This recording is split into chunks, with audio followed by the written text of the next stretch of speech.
Bonjour, la vidéo d'aujourd'hui concerne des exercices d'application de la cinématique et je vous propose des exercices de base pour vous exercer avec les différentes formules ou les différentes formules et relations que nous avons déjà vues en cours. Je vous propose le plan suivant. Avant de passer aux exercices, on va rappeler certaines relations importantes et principales pour faire les exercices. Le deuxième paragraphe, des exercices sur les systèmes de coordonnées, repères de Freinet, coordonnées cylindriques, coordonnées sphériques, coordonnées cartésiennes. Le troisième paragraphe, des exercices purement de la cinématique, calcul de vitesse, d'accélération et de trajectoire, qui fera l'objet de la prochaine vidéo. Formule importante à rappeler, le vecteur tangent est défini par DOM sur DS. Le vecteur DOM sur DS, DS sur l'abscisse, c'est l'abscisse curviligne, ok. Dτ sur DS est égal à N sur RC. N, c'est le vecteur normal, d'accord. RC, c'est le rayon de courbure. Et si on prend la norme ou le module de Dτ sur DS, ça va être la norme de N qui est 1 sur le module ou la valeur absolue du RC, ce qui va vous donner 1 sur RC.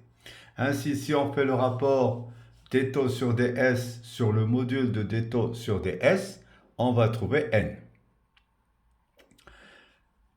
Ou bien, si vous voulez calculer N par la formule en fonction du temps, on peut écrire que Dτ sur ds sur module de Dτ sur ds, ça peut s'écrire aussi Dτ sur ds, c'est Dτ sur dt, dt sur ds, sur module de Dτ sur dt, dt sur ds. On simplifie par dt sur ds et on a la formule que préfèrent la plupart, c'est n égale à Dτ sur dt sur module de Dτ sur dt. Concernant le vecteur vitesse et le vecteur accélération intrinsèque. Intrinsèque, c'est-à-dire leur définition est la même, quel que soit le repère par rapport auquel, donc vous avez l'accélération ou le vecteur accélération, c'est la dérivée du vecteur vitesse par rapport au temps. Étant donné que le vecteur vitesse c'est module de v taux, donc c'est d sur dt de v taux. Ça donne dv sur dt taux plus, normalement, je ne développe pas ici les calculs, normalement vous aurez v d taux sur dt. Et v d taux sur dt, ça va vous donner v sur rc fois n. Avec le v, ça donne v carré sur rc fois n. Ainsi, l'accélération, d'une manière générale, il s'écrit le vecteur accélération, il s'écrit vecteur accélération tangentielle, plus le vecteur accélération normale. Avec le vecteur accélération normale, c'est le module de le vecteur accélération tangentielle, c'est le module de l'accélération tangentielle porté par taux. Le vecteur accélération normale, c'est le module de l'accélération normale porté par n. Le vecteur gamma indice t, on l'appelle ici gamma et on peut l'appeler aussi a, c'est le vecteur accélération tangentielle au point M. Le vecteur gamma n, c'est le vecteur accélération normale au point n. Pour donner ces définitions en fonction de l'abscisse curviligne, comme on sait que la vitesse c'est s point, c'est ds sur dt, et comme la vitesse est portée par la tangente, si vous dérivez deux fois l'abscisse curviligne, d carré de s sur dt carré, ça va vous donner l'accélération tangentielle au module. L'accélération normale, c'est quoi? C'est v carré sur rc. Comme v, c'est s point, c'est-à-dire ds sur dt. Donc ça veut dire que c'est ds sur dt au carré sur rc. Ou bien v carré sur rc. Je vous dis, je rappelle encore qu'il est préférable de recopier ces formules sur une fiche Bristol cartonnée et de la poser devant vous pour faire les exercices. Ainsi, nous avons ici sur diapo les composantes intrinsèques du vecteur accélération instantanée, c'est-à-dire quel que soit le repère, ils ont la même définition. Quelques formules encore pratiques avant de passer aux exercices. Donc, nous aurons le vecteur tangent qui peut être aussi calculé à l'aide du rapport V sur module de V. D'accord? La normale, étant donné que n sur RC, c'est d taux sur ds, on déduit que n, si on connaît RC, par n égale à RC d taux sur ds. Aussi, on vérifie facilement que RC, c'est module de V au cube sur module de V vectoriel gamma. C'est une formule intéressante puisqu'on n'utilise pas l'abscisse curviligne, on utilise que la vitesse et l'accélération.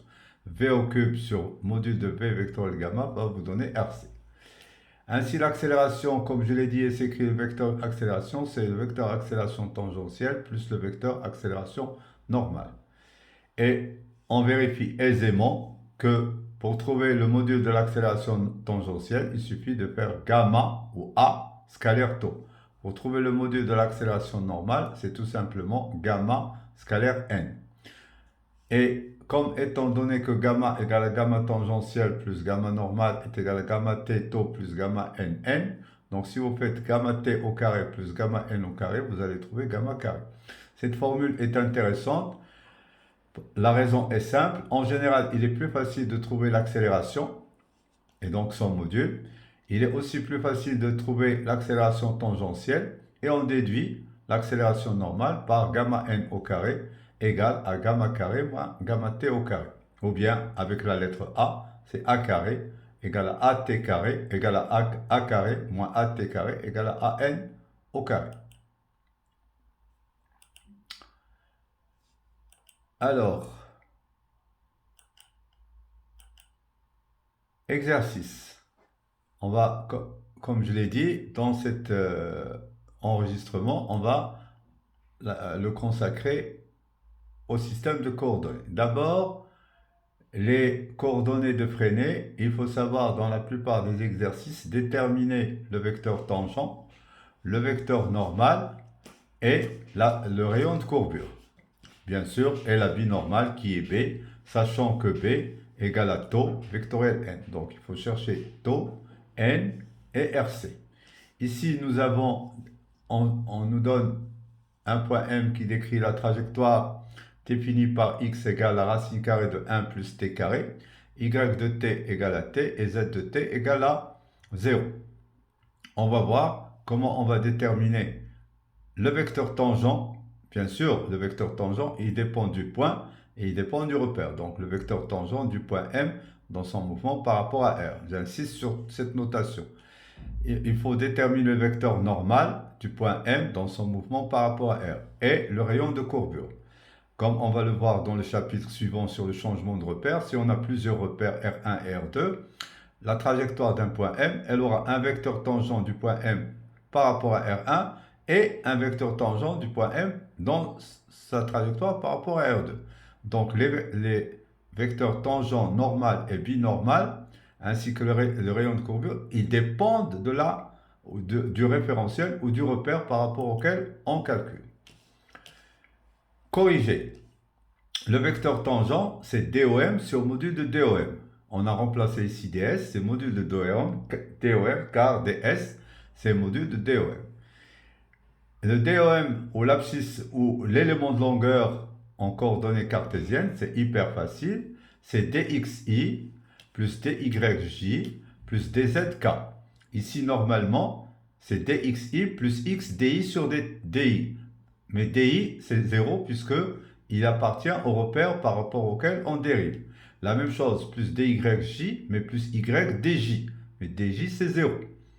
Plus DZK, plus ZDK. Mais DK, c'est 0. Mais en général, quand les vecteurs unitaires n'appartiennent pas au repère de dérivation, il faut aussi calculer les différentiels des vecteurs unitaires, comme on va le voir pour les coordonnées cylindriques et sphériques, vu l'importance de cette vidéo. Donc dx, comme x c'est racine carrée de 1 plus t carré, donc la dérivée d'une racine carrée, c'est tout simplement quoi? C'est u' sur 2 racines de u.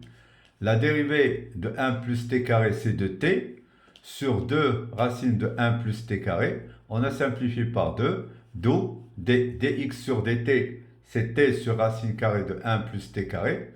Donc finalement, on passe le dt de l'autre côté et on a dx qui vaut t dt sur racine carrée de 1 plus t carré. pour vous familiariser avec les différentiels, il suffit de calculer la dérivée. Regardez, dx sur dt, c'est 2t sur 2 racine de 1 plus t carré. Et donc, si je veux la différentielle, dx égale à t sur racine carrée de 1 plus t carré dt. Y égale à t, donc dy sur dt égale à 1, d'où dy égale à dt. Ainsi, le module de DOM, d'accord, c'est la racine carrée de dx carré plus dy carré plus dz carré. Ici, dz vaut 0. Donc, c'est la racine carrée de dx carré plus dy carré. Ça donne racine carrée de t carré sur 1 plus t carré. D'accord? T carré sur 1 plus t carré. Plus 1. Et donc, vous aurez t carré plus 1 plus t carré. Ça donne 1 plus 2t carré sur 1 plus t carré. Et donc, vous aurez 1 plus 2t carré sur 1 plus t carré dt carré. On sort le dt carré et ça nous donne dt. Donc, je répète, ça donne t carré sur 1 plus t carré plus t carré. Et donc, ça nous donne 1 plus t carré plus t carré. Ça fait 1 plus 2t carré sur 1 plus t carré. On prend sa racine carrée. Le vecteur tangent, nous avons calculé le module de DOM et nous avons le vecteur DOM. Si vous faites le rapport entre DOM et module de DOM, vous aurez le vecteur tangent, taux de M, notre mouvement par rapport à R, qui a pour composante T sur racine carrée de 1 plus T carré suivant I, et racine carrée de 1 plus T carré sur 1 plus 2T carré suivant J. Avant de passer au calcul de N, sachez que si vous avez des doutes, il faut vérifier facilement que vous avez bien obtenu un vecteur tangent dont le module est égal à 1, c'est-à-dire que le module au carré de taux est égal à 1.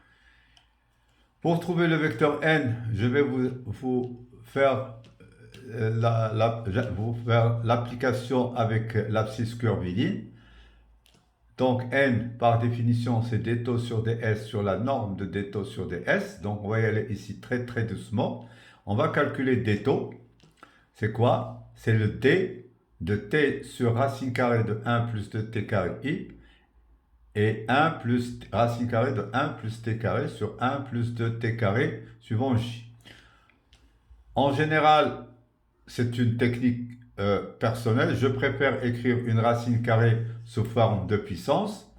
Donc t sur racine carrée de 1 plus t carré, je vais l'écrire sous la forme t 1 plus 2t carré à la puissance moins 1,5.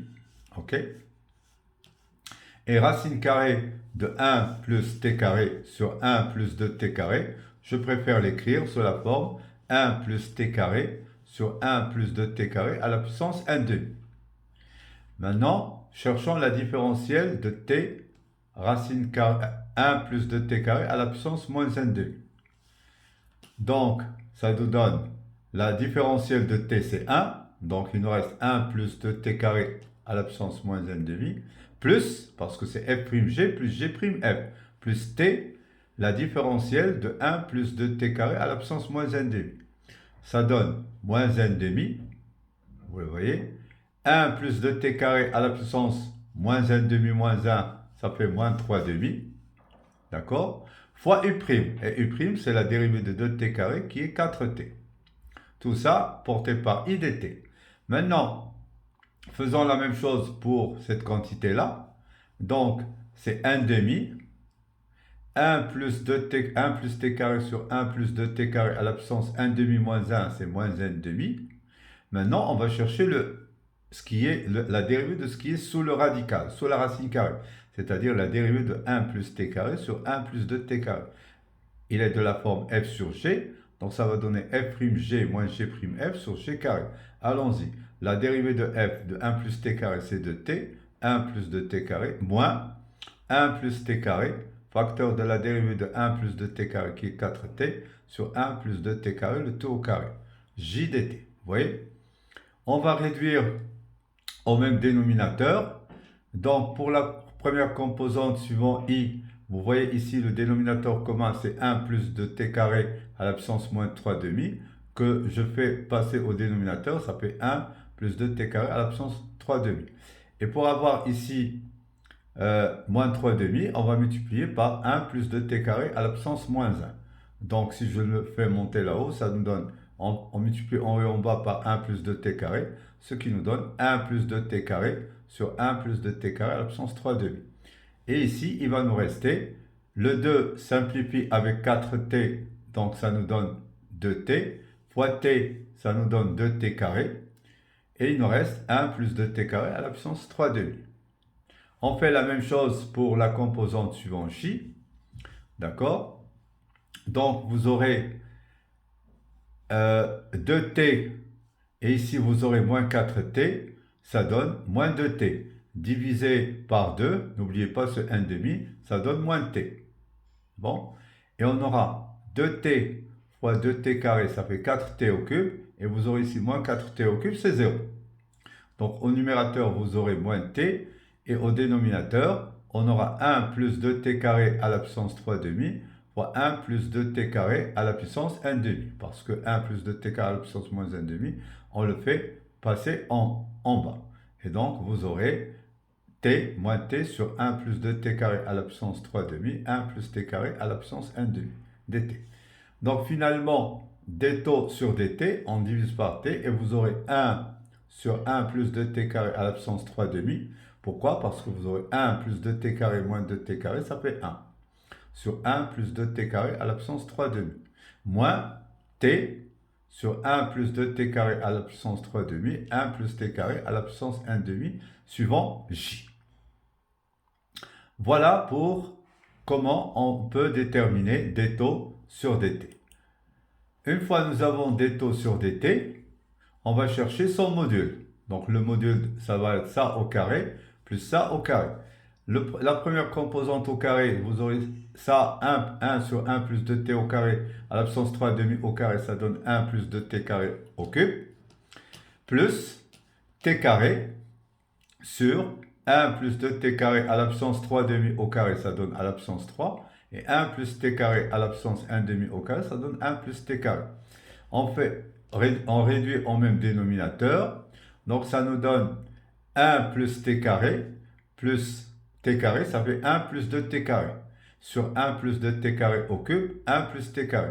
On simplifie par 1 plus 2t carré qui est en haut, ça nous donne 1 sur 1 plus 2t au carré, le t au carré. Lorsqu'on le sort de la racine carrée, ça nous donne 1 sur 1 plus 2t carré. Donc je répète, on multiplie ici par 1 plus t carré, et ça nous donne 1 plus t carré, ça fait 1 plus 2t carré. On simplifie avec 1 plus 2t carré, ça nous donne 1 plus 2t carré au carré. On le sort de la racine, ça fait 1 plus 2t au carré.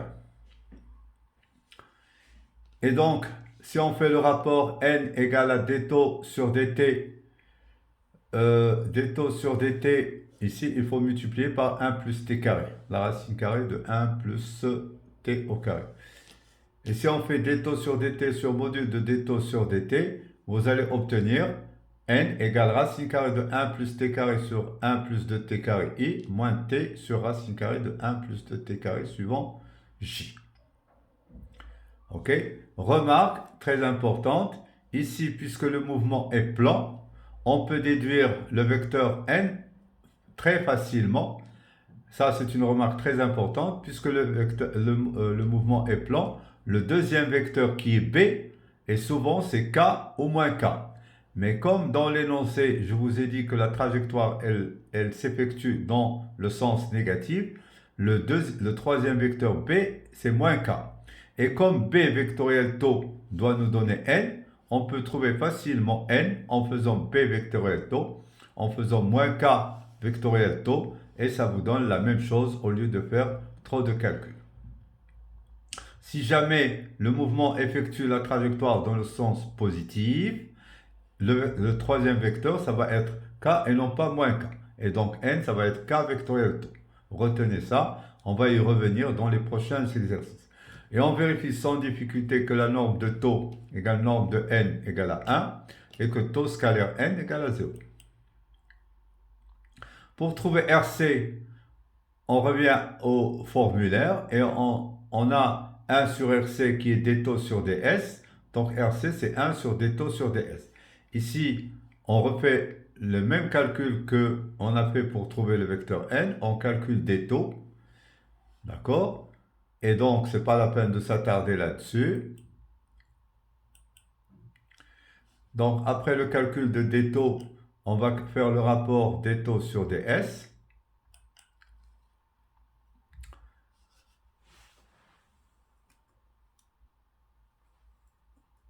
Et donc, finalement, on obtient d taux égal à i sur racine carrée sur 1 plus 2t carré à la puissance 3 demi, moins tj sur 1 plus 2t carré à la puissance 3 demi, 1 plus t carré à la puissance 1 demi. Le ds, on l'a déjà vu à la première question, c'est racine carrée de dx carré plus dy carré, c'est racine carrée de 1 plus 2t carré sur 1 plus t carré. Ainsi, d taux sur ds, si vous faites le rapport, vous allez trouver 1 plus t carré à la puissance 1 demi sur 1 plus 2t carré au carré i, moins tj sur 1 plus 2t carré au carré, suivant j. Si vous prenez le module de ce vecteur, d taux sur ds, c'est la racine carrée de 1 plus t carré à la puissance 1 demi, donc au carré ça donne 1 plus t carré, plus t carré, qui est la composante suivant j, sur 1 plus 2t carré au carré, ça donne 1 plus 2t carré à la puissance 4. 1 plus t carré, ça fait 1 plus 2t carré, divisé par 1 plus 2t carré à la puissance 4, ça nous donne 1 plus 2t carré au cube. La racine carrée, c'est 1 sur 1 plus 2t carré à la puissance 3 demi. Ainsi, ça c'est 1 sur RC.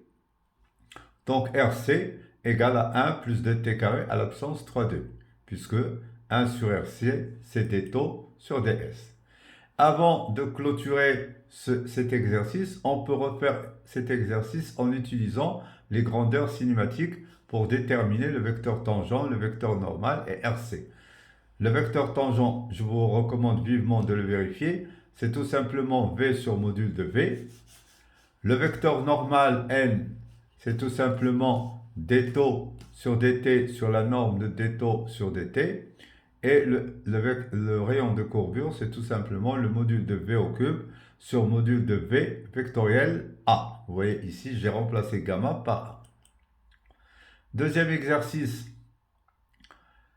il s'agit d'écrire le vecteur et le module de déplacement dans les différents systèmes de coordonnées. C'est très important ici pour déterminer la longueur d'une courbe.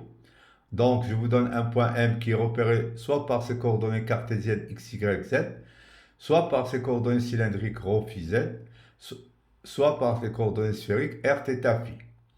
Soit un déplacement élémentaire dl, on appelle dl ou ds aussi abscisse curviligne. D'accord? ds ou élément de longueur. Exprimer ce déplacement élémentaire dl dans les différents systèmes de coordonnées.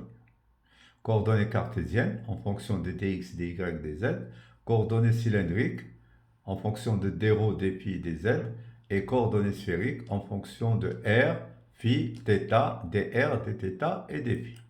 Regardez, c'est très intéressant. Pour les coordonnées cartésiennes, c'est ce qu'on vient de voir dans l'exercice précédent. Le OM, il s'écrit xi plus yj plus zk. Donc le DOM, c'est le vecteur dl, c'est dxi plus dyj plus dzk. Le module de dl qui est ds, on peut écrire soit dl sans flèche, soit le module de dl, soit ds. C'est racine carrée de dx carré plus dy carré plus dz carré. En coordonnées cylindriques, c'est différent. Pourquoi? Parce que vous avez ici un vecteur unitaire qui est euro, et euro, c'est un vecteur qui est mobile, qui varie en fonction du temps. Phi aussi, il est mobile, puisque euro dépend de phi qui dépend de t. Donc il faut faire sa différentielle. Alors, on a OM qui est ρ euro plus ZEZ. Donc, DOM, c'est dρ euro. Regardez, OM, c'est ρ euro plus ZEZ. Donc, DOM, c'est D de ρ euro plus ZEZ. C'est dρ euro plus ρ D de euro. Après, on passe à la différentielle de ZEZ. C'est DZEZ plus ZDEZ. Or, d'après les coordonnées cylindriques, maintenant, il faut déterminer la différentielle de D de euro. Mais la différentielle de D de EZ, souvenez-vous, elle est nulle, car EZ, il appartient aussi au repère R. On sait que rho, euro, c'est cos phi i plus sinus phi j. Donc E phi, d'après la figure, moins sinus phi i plus cosinus phi j. D euro sur d phi, c'est d sur d phi de cos phi, c'est moins sinus phi i, plus d sur d phi de sinus phi qui est cosinus phi j. On remarque que d euro sur d phi, c'est tout simplement moins sinus phi i plus cosinus phi j qui est E phi. Donc, on a d de euro qui vaut E phi d phi. On remplace ici et on aura DOM égale à d rho euro plus rho E phi d phi plus dz ez avec dez égale à 0. Donc, le vecteur déplacement élémentaire, j'insiste, c'est d rho euro plus rho E phi d phi plus dz ez avec dz égale à 0.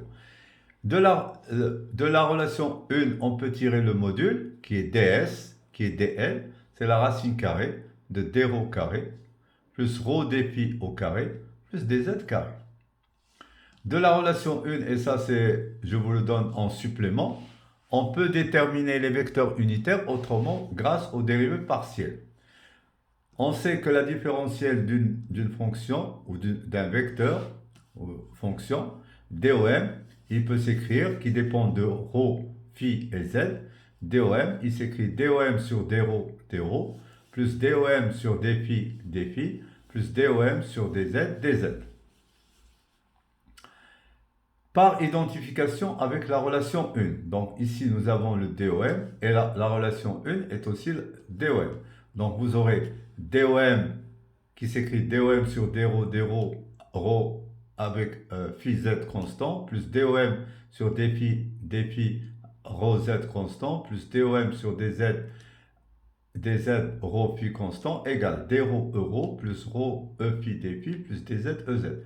Par identification, on aura DOM sur d rho égale à euro. D'accord? Par identification, DOM sur d phi, d'accord, égale à rho E phi. Et la dernière, DOM sur dz égale à ez.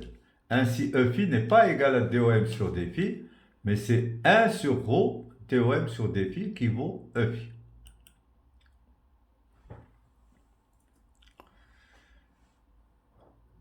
Pour les coordonnées sphériques, de la même façon, sauf que faites attention ici, en coordonnées sphériques, les vecteurs unitaires ER et Eθ, ils dépendent de deux variables. Ils dépendent de θ et de phi. Donc, on aura recours toujours aux dérivées partielles.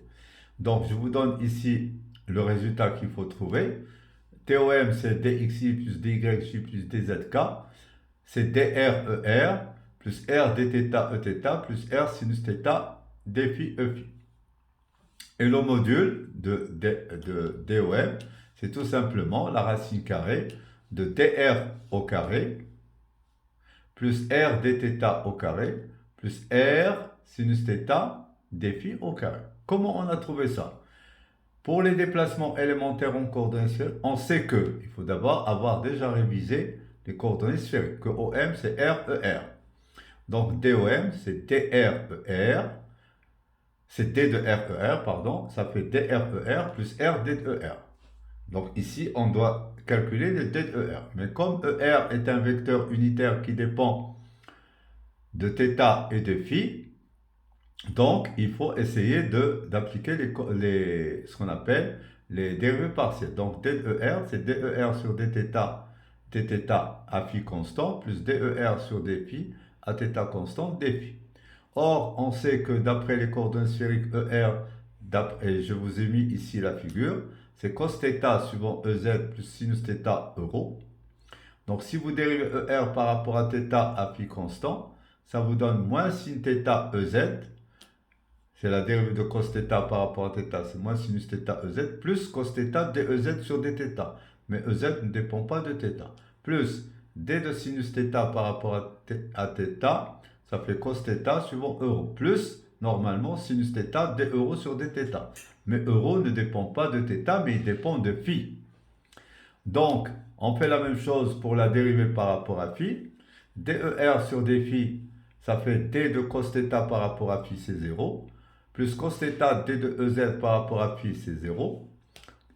On passe maintenant à l'autre terme, plus d de sinus θ par rapport à phi, c'est 0, mais plus sinus θ d de euro sur dφ. Donc, on sait très bien que la dérivée de euro par rapport à phi, c'est e phi. Donc, finalement, der sur dφ, c'est sinus θ e phi. Donc, on remplace la différentielle de er par Eθ dθ plus sinus θ dφ e phi, ce qui nous donne DOM en coordonnées sphériques, c'est dr er plus r dθ Eθ plus r sinus θ dφ e phi. Le module de DOM, c'est la racine carrée tout simplement de c'est le module de ce vecteur, c'est dr carré plus r dθ au carré plus r sinus θ dφ le tout au carré. On fait la même chose que nous avons fait avec les coordonnées cylindriques, avec les coordonnées sphériques, pour trouver les vecteurs unitaires en fonction des dérivées partielles de OM. DOM, c'est DOM sur dr à θ phi constant dr, plus DOM sur dθ à r phi constant dθ, plus DOM sur dφ à r θ constant dφ.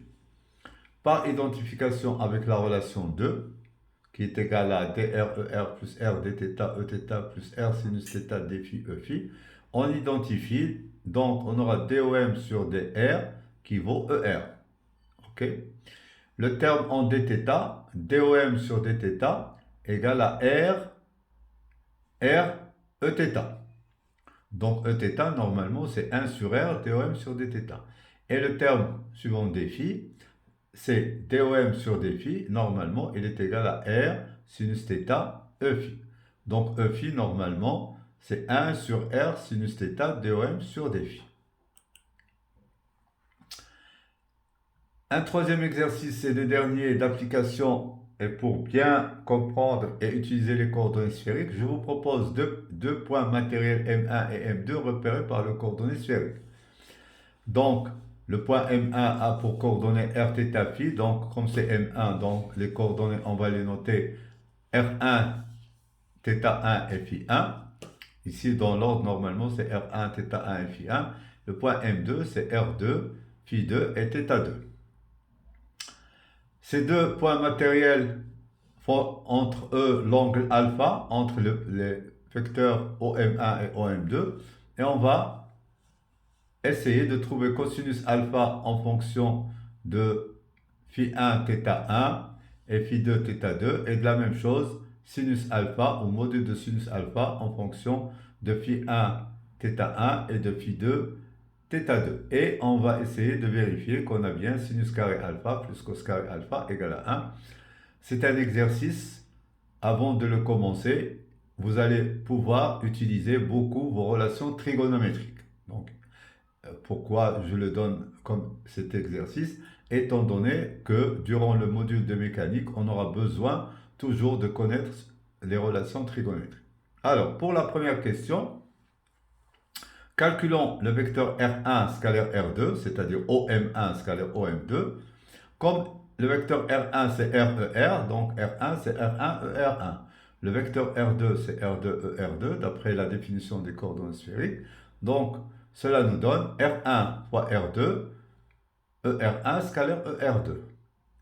Or, d'après la définition du produit scalaire aussi, le produit scalaire des vecteurs ER1, ER2, c'est norme de R1, qui est R1, norme de R2, qui est R2, cosinus entre les deux.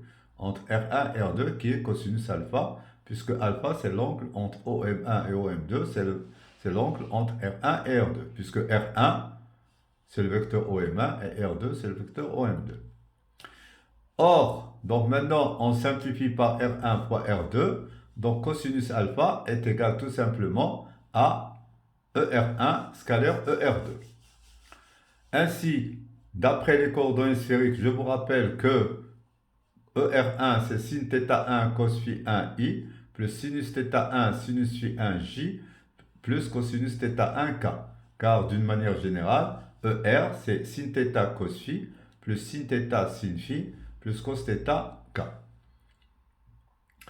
Le vecteur donc ER2, il a la même forme, sauf qu'il suffit de remplacer l'indice 1 par l'indice 2. ER2, c'est sin θ2 cos phi2 suivant i, plus sin θ2 sin φ2 suivant J, plus cos θ2 suivant K. D'où ER1 scalaire ER2, ce qui nous donne sin θ1 sin θ2 cos φ1 cos φ2. Donc sin θ1 cos φ1, sin θ2 cos φ2, plus sin θ1 sin φ1, sin θ2 sin φ2, plus cos θ1 cos θ2.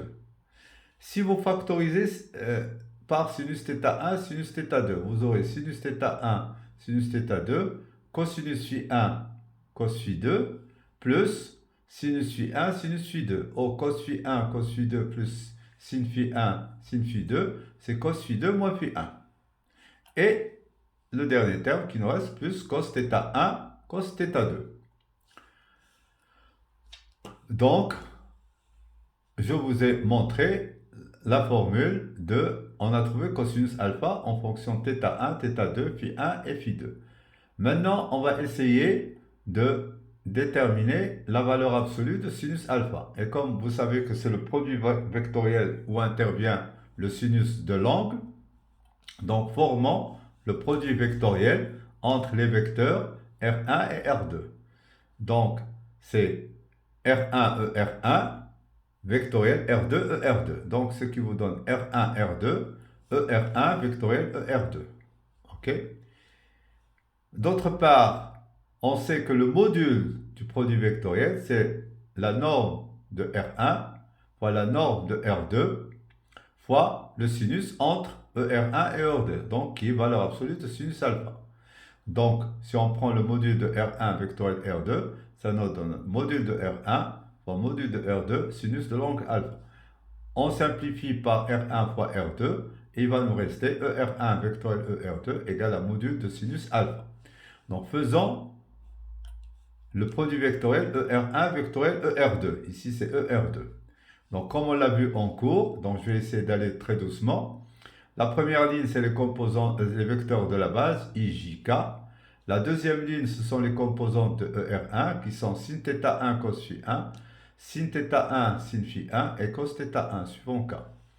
La troisième ligne, les composantes de ER2 qui sont sin θ2 cos φ2, sin θ2 sin φ2 et cos θ2.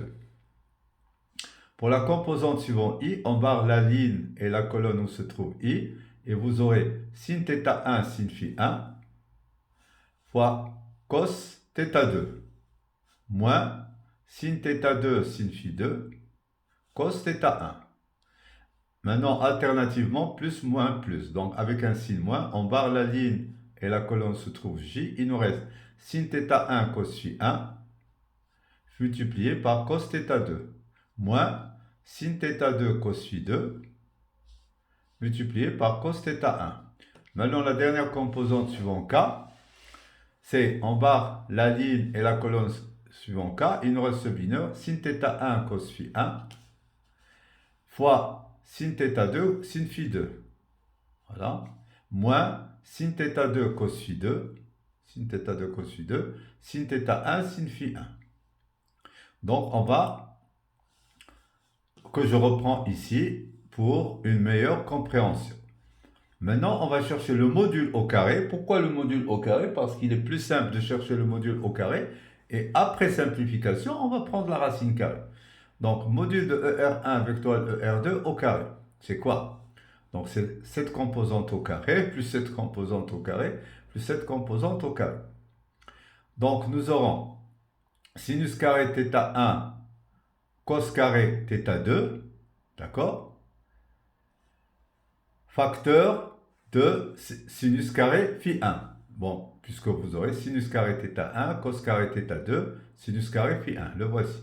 Mais aussi, lorsqu'on élève ça au carré, vous aurez sinus carré θ1, cos carré θ2, même facteur de cos carré φ1. Donc, on aura sinus carré θ1, cos carré θ2, sinus carré φ1 plus cos carré φ1, c'est 1. Donc, voilà pour le carré de cette première quantité, le carré de cette première quantité. Après, nous allons élever la deuxième quantité au carré. C'est une identité remarquable. Le carré du premier plus le carré du second moins le double produit. Sinus carré θ2 cos carré θ1 sinus carré φ2. Le voici. Sinus carré θ2 cos carré θ1 sinus carré φ2. La deuxième quantité au carré, vous aurez sinus carré θ2 cos carré θ1, le voici, mais facteur de cos carré phi 2. Donc finalement, c'est sinus carré θ2 cos carré θ1, sinus carré phi 2 plus cos carré phi 2, ça donne 1.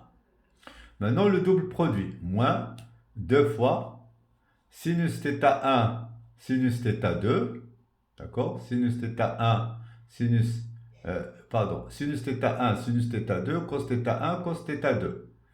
Pourquoi? Parce que sinus θ1, sinus θ2, vous le voyez, cosinus θ2, cosinus θ1. Mais qu'est-ce qui nous reste en facteur? Sinus phi 1 fois sinus phi 2, que je mets ici entre parenthèses.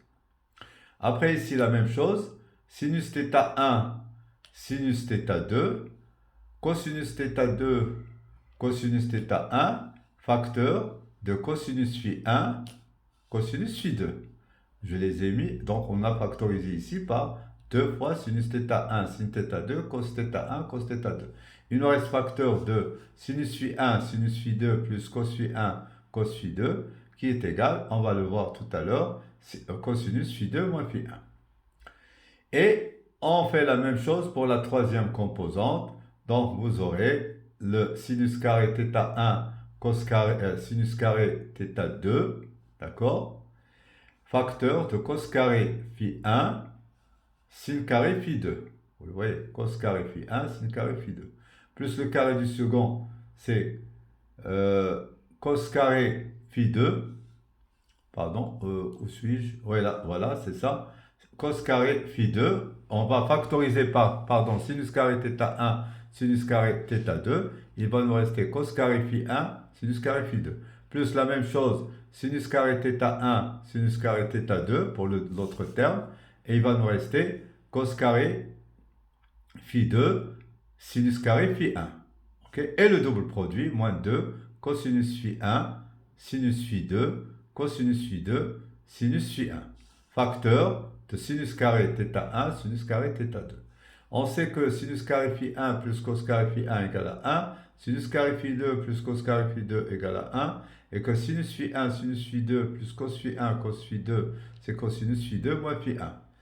Et la quantité ici, cos carré phi 1, sinus carré phi 2, plus cos carré phi 2, sinus carré phi 1, moins 2 cos phi 1, sin phi 2, cos phi 2, sin phi 1, c'est tout simplement le sinus de phi 2 moins phi 1 au carré, puisque sinus phi 2 moins phi 1, c'est quoi? C'est sin phi 2 cos phi 1 moins sin phi 1 cos phi 2. Finalement, le module de ER1 vectoriel ER2 au carré, ça nous donne sinus carré θ1 cos carré θ2, plus sin carré θ2 cos carré θ1, puisque ça c'est égal à 1, ça égale à 1 et ça égale à 1, moins 2 sin θ1, sin θ2, cos θ1, cos θ2, cosinus phi 2 moins phi 1, on a remplacé ça par cos phi 2 moins phi 1, et la dernière, c'est sinus carré θ1, sinus carré θ2, facteur de sinus carré phi 2 moins phi 1. C'est module sinus carré alpha.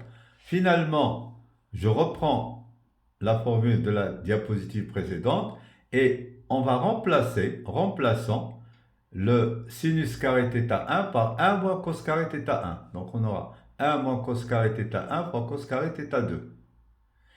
Maintenant, remplaçons cos carré θ1 ici par 1 moins sinus carré θ1. Et on aura sinus carré θ2, 1 moins sinus carré θ1. OK? Maintenant, on va remplacer aussi le sinus carré phi 2 moins phi 1. C'est 1 moins cos carré phi 2 moins phi 1. Regardez, 1 moins cos carré phi 2 moins phi 1, sinus carré θ1, sinus carré θ2. Et le dernier qui nous reste, moins 2 sin θ1, sin θ2, cos θ1, cos θ2, cos phi 2 moins phi 1. Finalement, on aura cos carré θ2 fois 1, c'est cos carré θ2, moins cos carré θ1, cos carré θ2, ok. On passe ici, plus sin carré θ2, c'est bon, moins sin carré θ2, sin carré θ1, et moins, on va factoriser, on va écrire tout ça avec un signe moins. Donc, moins sinus carré θ2, sinus carré θ1, facteur de cos carré phi 2 moins phi 1, le voici. Et on aura moins 2 sin θ1, sin θ2, cos θ1, cos θ2, cos phi2 moins phi1, qui est là. C'est bon? Et on aura plus sinus carré, le voici, 1 fois sinus carré θ1, sinus carré θ2. La première quantité, cos carré θ2, la voici, plus sinus carré θ2. On aura moins sinus carré θ2, sin carré θ1, et plus sin carré θ1, sin carré θ2. D'accord? Donc, cos carré θ1 plus sin carré θ2, cos carré θ2 plus sin carré θ2, c'est 1, moins sin carré θ2 plus sin carré θ1 plus sin carré θ2, sin carré θ1, c'est 0. OK? Donc, la deuxième quantité qui est là, que moins sin carré θ2, sin carré θ1, cos carré phi2 moins phi1, plus 2 sin θ1, sin θ2,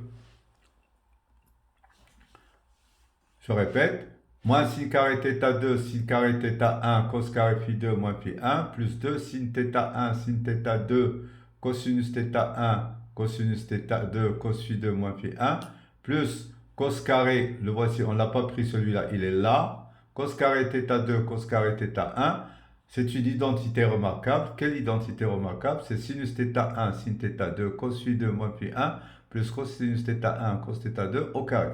Finalement, sinus carré alpha, c'est 1 moins sin θ1, sin θ2, cos phi2 moins phi1, plus cosinus θ1, cos θ2, le tout au carré. Or, cette quantité-là, c'est cos carré alpha, et donc sinus carré alpha est égal à 1 moins cos carré alpha, que je vous reprends ici dans cette dernière diapositive sous forme de résumé. Cet exercice est important. La raison est simple, pour pouvoir manipuler les coordonnées sphériques, premièrement, et aussi les relations trigonométriques. Il ne faut pas se décourager devant la solution de cet exercice. Au contraire, savoir le faire au moins une fois pour vous exercer aux coordonnées sphériques et aussi aux relations trigonométriques dont on aura beaucoup besoin dans la suite de ce cours. Je vous remercie pour votre attention et à une prochaine vidéo pour des exercices de cinématique.